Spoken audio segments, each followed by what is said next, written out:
Chris Mackowski of Emerging Civil War. We are exploring the American Civil War Museum in Richmond, thanks to their good gracious and hospitality today. And now we're going to spend some time with Robert Hancock. He is the curator and senior collections manager here at the museum. And you've been here a long time. Very long time.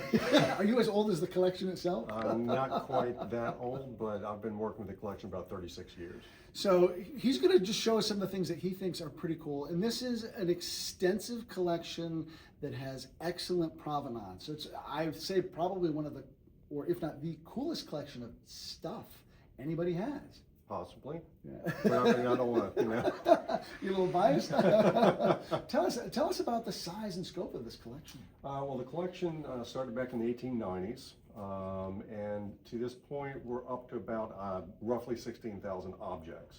The manuscript and rare book collection, map collection doesn't count that. It's probably another 100,000 pieces, perhaps. But the object collection is about 16,000.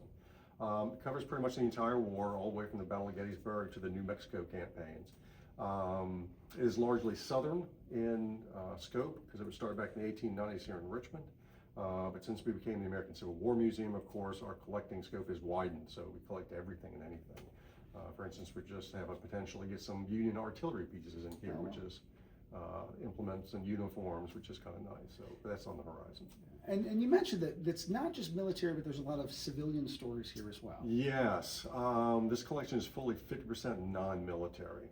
So it covers the war in all its aspects, not just what's happening on the battlefields, but also what's happening on the home front as well. And like I told you earlier, a lot of the pieces, since this collection goes back to the 1890s, a lot of the pieces were given to us by the people who actually used them. So if you like, I can show you a few pieces. Yeah, let's take a look. So, always fun to explore the stacks in an archive. Do you want to start with him again? Yeah, let's start here. So this shell jacket belonged to Edwin Forrest Barnes, who served in the Richmond Howitzers. Local artillery unit, served through the war, and this is the jacket he wore home from Appomattox. And again, a lot of people will ask me, well, how do you know this belonged to Edwin Barnes and he wore it home from Appomattox? Well, the answer is pretty simple. Edwin Barnes is the one who gave it to the museum, saying, here's the jacket I wore home from Appomattox. So we'll take Mr. Barnes's word for it. So. And what is it that inspires these guys to want to give their stuff to some place that's going to hold on to it for them? Well, I can't speak for Mr. Barnes specifically, but around this time, around the 1890s, at the turn of the last century, there were a lot of little museums, historical societies cropping up in the North and the South that were based around the Civil War period. Or down here, the recent late unpleasantness, some people used to call it. But anyway, so I think it was they had these things, you know, this is, when he donated this piece, the war had been over, what, 40 years maybe, by the time he donated this. So they're getting up in age, they have these things, they want to be remembered, or they just want to show what they had done during the war. So I think they were basically looking for repositories for these pieces. So our museum, the one down in New Orleans, one in Charleston, any number of other museums and historical societies were cropping up about this time. That's where a lot of the stuff ended up. And you know, I guess earlier when I said the coolest collection of stuff, you just mentioned two other very cool collections of stuff. But this is super modern, though, in the way that you're preserving, not that the other places aren't, but like just you're using modern technology then to kind of keep these stories alive. Yes, I mean, that's my primary responsibility, is the preservation of the collection. We have to temper that with education, which means we do put as much as we can on exhibit. With 16,000 artifacts, we cannot physically put everything on exhibit all the time. We understand that, but we do try to keep the collection as accessible as possible. The object collection our database is available online through our website, so you can always search the collection, see what we have. If there's something particular someone wants to see, whether it's you're doing your dissertation or you're just curious, all they have to do is set up an appointment with me. I can pull anything that's not currently on exhibit to show them. So we do try to keep it as open as we can. Wow, that's incredible. And still keep, you know. Yeah, keep it safe. And keep it safe secure, for future generations. Yeah. And these are all movable shelves on tracks, as I understand. Yes, when we come out of here, I can show you actually show you how it works. But yes, it's compact storage, which allows you to get a lot more stuff in a smaller footprint. which of course we did that on purpose because we want to have some expansion space. We moved into our new building, and since we expanded our scope to the entire war, we needed more room from the old storage. So when we built this purposely to have some empty drawers and empty shelves in here so we can expand the collection a little bit more. Another one of the pieces, like I mentioned, half the stuff in this collection is non-military. But again, everything's so well provenance because again, it was given to us by the people who used them. So the doll here, for instance, one with the black dress, we know belonged to a little girl from Matthews County. The dress, now this is a very expensive doll. It's a China doll that either came from Germany or France, more than likely. But the dress, the interesting story about this doll is the dress was made by the little girl's mother by replicating a dress she had just made from the scraps. So the material for the dress and the lace and the rosettes and the fiddly-boos all over it are just like the full-size dress, just in miniature. Is fiddly-a-boo a technical term? That is a technical term for the lacy bits on the dress. Okay. But again, the reason we know that is because the little girl who owned this doll is the one who gave it to the museum with that story. So a lot of the artifacts that were donated, like the Barnes jacket or this doll, come with anecdotal stories with them. So it's more than just, here's a pretty period doll. This doll has a history, it has a story behind it, and it gives you a little bit more to talk about than just, here's the doll, which is fine and dandy, but knowing a little something about who it came from. Yeah, and there's always a lot more behind, the artifact than just being what it is. Yeah. Now you've got like drawers and drawers of dolls here. Yes. Each one with its own story. Mm-hmm. Someone might say, like, why do you need so many? Why aren't like 2 or 3 enough? Each one's unique. For instance, this doll belonged to a little girl in Matthews County. This belonged to a little girl somewhere in South Carolina. Mm-hmm. So again, they all have different stories. They're also all different types of dolls. So for anybody, for instance, who's interested in dolls, the more you have, the more variety you have to show, the greater your depth of knowledge that you can gain from studying that collection. It's like the shell jacket. We have a lot of shell jackets that belong to soldiers, but each one belonged to a different soldier. Each soldier's going to have a different story. Each garment's going to have a different story associated with it. That's fantastic. That's fascinating. Fascinating stuff. So where to next? Let's see.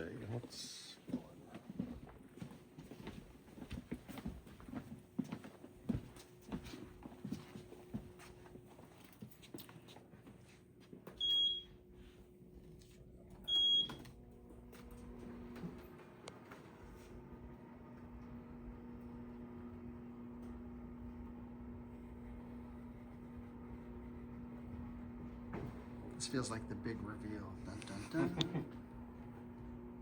All right, sit down. Oh, there's a Stonewall Jackson bust. That caught my attention. So the Sword and Saber collection numbers about 300 pieces. We have pieces that are U.S. manufactured, Confederate manufactured, foreign manufactured. All officers were entitled to carry one. Even medical officers carried their own little sword.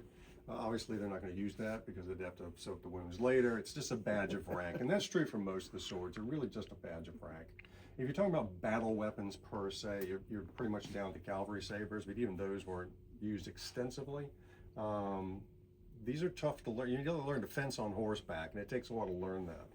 That's why a lot of cavalry units, especially the Partisan Rangers, for instance, were using mostly shotguns and pistols. A lot of users didn't use one of these. But if you're going to use one of those, why not use something that looks more like that? Holy cow. This is a Prussian-made sword because it was carried by a Prussian, Harris von Borka, who came over here, spoke very little English, big dude. He's about 6'2", 250 probably, or more, big guy. Anyway, literally offered his sword to the Confederacy. He wanted to pitch in. So they honestly didn't know what to do with this 6'2" Prussian So they said, go talk to Jeb Stewart. He's got a banjo player in his staff. He'll talk to anybody. So he did, and he actually joined Jeb Stewart's staff. And they got on like a house on fire. The big plumed hats, the big cavalry boots, riding all over Virginia countryside, having a grand old time. There's one account apparently of a skirmish that took place in which we think von Borker was involved. Now I'm paraphrasing here, but there was a Union participant in that skirmish who stated, we don't know who the man on the black horse was, but he was swinging a sword as big as a fence post. So we're pretty sure he was talking about von Borker, because this sword, unlike a standard cavalry saber, this weighs in at almost, 3.8 pounds. So that's a good chunk of steel you got to swing around. And it has engravings on the blade, the other side of it? Yeah, that's the von Borker family seal. Oh, wow. That is a hefty piece of steel. It is. However, not to be outdone by a Prussian, this one belonged to Wade Hampton. Oh. So the South Carolinian with the big sword. The blades are also German, actually. These are heavy cavalry blades that were probably imported relatively cheap by a firm called Kraft Goldschmidt and Kraft out of Columbia, South Carolina, who re-hilted them and then sold them to Confederate officers. We have 4 in the collection that belong to Wade Hampton or associated with Wade Hampton. We have 2 that belong to him and 2 that he gave to brother officers as well. Wow. So. And what kind of challenges do swords pose from a curation point of view? From preservation? Yeah. Not much. No. They're actually not that bad. They're mostly metal. Yeah. So everything except the grip and the covers on the grip are, because the grips are either covered in leather or shagreen, and there's a wood core underneath of that. Okay. So that's really the only thing that's susceptible to temperature and humidity. But the room here, of course, is climate controlled to keep a medium temperature and relative humidity. That's kind of averages in to all the different types of artifacts that we have. So the swords aren't too difficult to care for. That's an impressive collection. Anything else cool you want to show us? Oh man, how long do you have? I'm opening up the box here, right?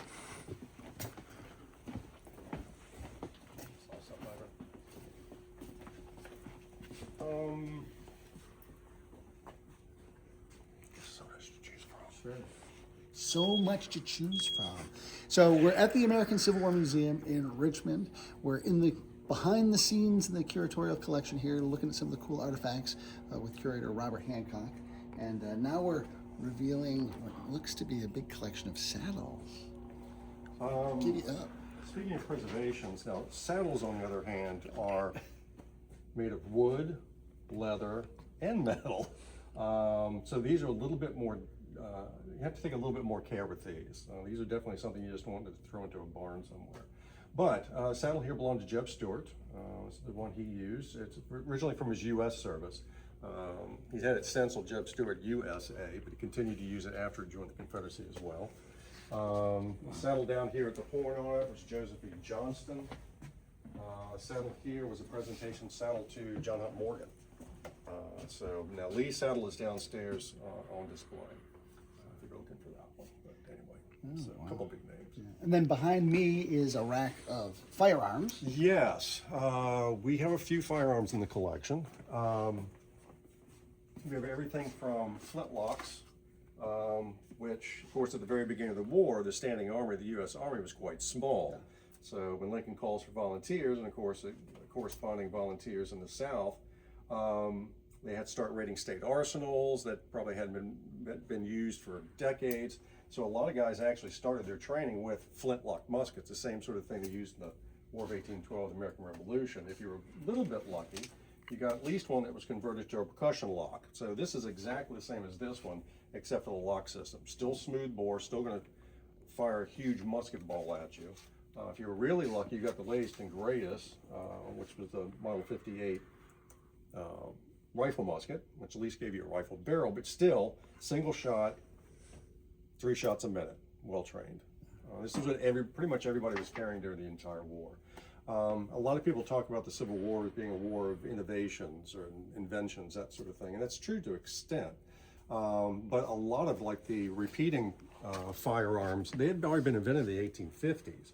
They just hadn't been used in practical combat yet. So if you want to use the latest and greatest, for instance, you might go for a Sharps.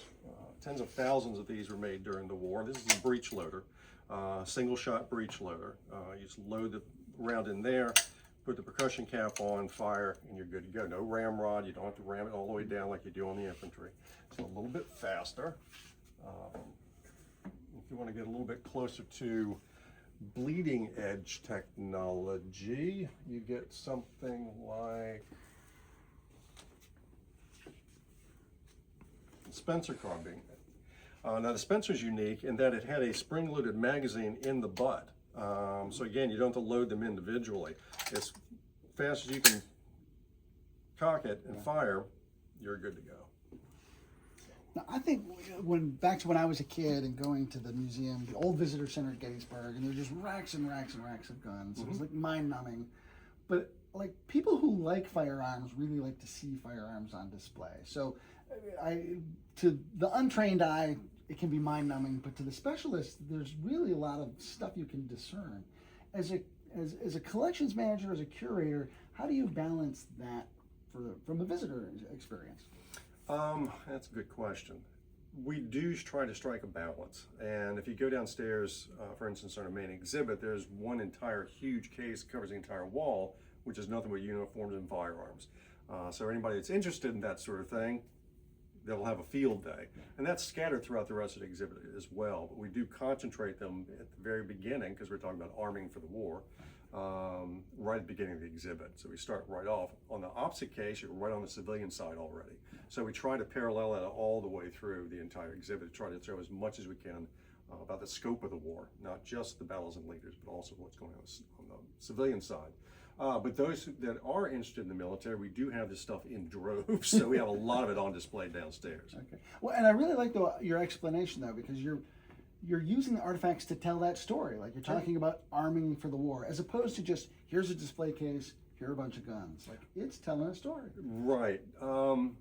We've gone a bit past the old-fashioned museums that just stick everything in a case and just let it sit there for the next several days. Yeah. Just like the uniform I showed you, or the doll, all these things have stories behind them. Even if we don't have stories from the individuals, they're going to teach us something about what was going on during this conflict. For instance, having to start off with flintlocks and moving on to percussion locks after that. And of course, at the beginning of the war, there was no mass manufacture of this stuff for those types of numbers. Now, the U.S. had arsenals all over the place. Harper's Ferry, for instance, one of the arsenals, Springfield. In the South, there were none. There was nowhere to make firearms in the South, for instance, except for Richmond at the Armory, which was next door. So all this production had to be geared up during the war, because you call for 75,000 volunteers. That's a lot of firearms that you have to produce. And at the beginning of the war, like I say, if you're dealing with either 69 caliber or 58 caliber, or the different calibers of all these different carbines, all the ammunition has to be produced for all this different stuff as well. It's complicated. It gets very complicated. Because like I say, even if this didn't happen to belong to somebody you've heard of, it still has a story behind it nonetheless. So we try to use the artifacts to illustrate as many aspects of the story of the war as we can, not just what happened at Gettysburg. Yeah. So we have time for one more artifact. Let me put you on the spot. Okay. We're going to do two if you got something you really want to say about. But since it seems like you know where everything is, I'm a big Stonewall Jackson fanboy. Do you have some sort of Stonewall Jackson something that the fanboy can see? Yeah, it's all downstairs on display. Oh, okay. Well, I'll go sit downstairs. Even better. See, as it should be. It's on display. Yes. So any final piece that you want to show off for us? There's a piece that doesn't get out all that often. Again, we're kind of starting with choice. Sure. We've got a lot we could do. Oh, I know. There's just as I look at these rows of storage bins, it's like there's a lot of stories that are encased here. Do you have an artifact? You don't have to show it necessarily, but do you have an artifact that has a special personal meaning to you, attachment to you? I get that question a lot. What's your favorite artifact? Yeah. Sort of thing. And I will say, no, I don't. Okay. Because I've got 16,000 I'm trying to take care of. So I don't really have I have some things that are, Sure. But I will say from a sentimental point of view, the sword collection as a whole was the first collection I worked with as an intern when I first started working with this collection. So sentimentally, well, the sword's cool anyway. Yeah. But sentimentally, that's always been my favorite part of the collection because it's the first thing I worked on and really, dug my teeth into as a curator. Well, as an intern, wanting to be a wannabe curator. I mean, we've got some iconic pieces. I mean, pretty much everything is one of a kind, but we have some really iconic pieces in the collection. For instance, we have the provisional Constitution of the Confederacy is in our collection. Wow. That's stored with our manuscript pieces. But at the very beginning of the war, of course, the Confederate Congress had a subcommittee for the flag and seal. So they had to come up, this is a brand new country. They had to come up with a flag design. They also had to come up with a seal, a great seal. So we have the great seal in the collection. So this is the seal. Holy cow. It's made from solid silver. It took them about 2.5 years to try to figure out what this was going to look like. They finally decided on the equestrian statue of George Washington, which is up at the state capitol and then surrounded by agricultural products. So it took them a while to do this. It was made in Great Britain by Mr. Wyans, who was actually the seal maker for Queen Victoria. He made the seal and it was shipped through the blockade, and by the time it finally reached Judah Benjamin's desk in Richmond, it became a very expensive paperweight because it was right at the end of the war. We think it might have been used officially once. Okay. We think. We're not sure. But yeah, it became a very expensive paperweight. That is but amazing. that's the Great Seal. Wow. So as you kind of think about your time with this collection over the years and the many extraordinary and unique things you've had to deal with and work with and conserve, what's a takeaway that you have from this career's worth of extraordinary work? Never throw anything away. I'm gonna tell my wife that. Yeah, never throw anything away. It might be valuable. And again, I mean, as far as value goes, I mean, the takeaway, gosh, again, big question. Institutions like this, and it doesn't make any difference whether you're talking about the Smithsonian or us or the little historical society down in somewhere, Louisiana. It doesn't make any difference where it is. All these things, from an historical point of view, are vitally important to learn who we are and where we came from. I mean, that's the whole purpose of history to me, is to try to figure that sort of thing out. So the takeaway is that, with these thousands upon thousands of artifacts, again, each one of them has its own story. And you start to tie these little stories together, and it gives you so much more depth to what was going on in history, whether it's the Civil War or the American Revolution or anything. It gives you so much more knowledge that you can use to understand where we came from and where we could possibly be going. So, I mean, that's kind of a highfalutin kind of answer, but I mean that, being in the history field for as long as I have, it pains me when people don't know some of the stuff I think they should know sometimes. Yeah. But again, this sort of preservation efforts is not, I've been doing this for a very long time, but I do this so whoever eventually takes over from me keeps the whole thing going, because I had to take it over from somebody else. So it's kind of like passing a historical torch from curator to curator, to keep this stuff alive, to keep this history alive, and keep the interest alive in the history. So I mean, that's my job, is to preserve this stuff. Yeah, that was a good answer. Thanks. Long-winded, but there you go. We're talking with Robert Hancock. He's the senior curator here and the director of collections at the American Civil War Museum. It's been a real privilege to poke around your big attic here. Thank you so much. Well, this is the fun part of my job. We've got more to come on our coverage here, exploring the American Civil War Museum. Stay with us. Thanks to Tyler McGraw behind the camera. I'm Chris Mackowski for Emerging Civil War. We'll see you online and on the battlefield.